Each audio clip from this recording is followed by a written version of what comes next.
A common question asked by people practicing for the IELTS task is, do I need a conclusion for an IELTS writing task 1 or for an IELTS writing graph?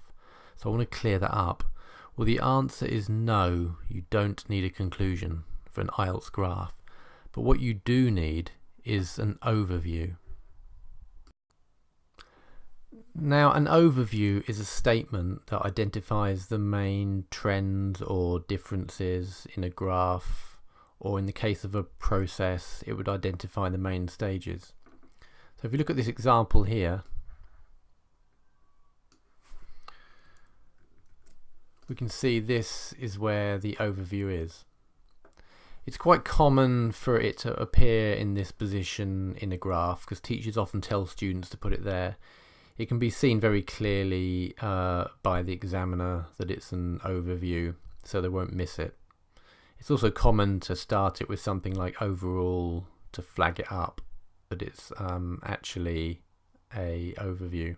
You don't have to use overall, obviously there's other words you can use, but that's just quite a common one to use. However, it doesn't have to appear here. I mean, some people do put it in different places. You just must have it at some point in your graph, because if you do not have an overview, you can get limited to a band 5 for your task achievement, so it is very important.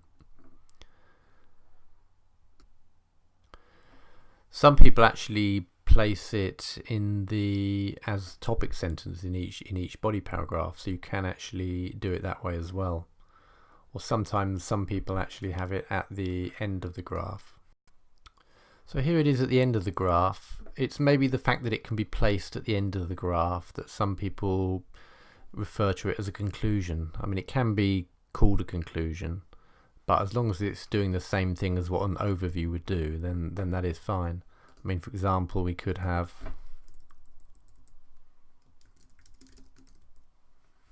which is a common phrase to bring in a conclusion, which is fine because it's still acting and doing the same thing as an overview would do.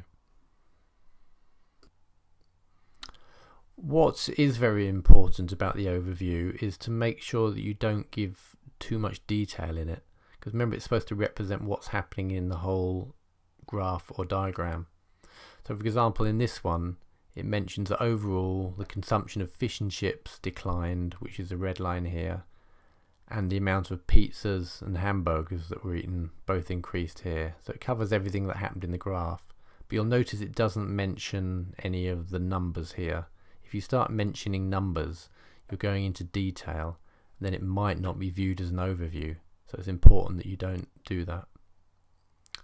So you do not need a conclusion for an IELTS writing task 1 or for an IELTS graph, but you must have an overview.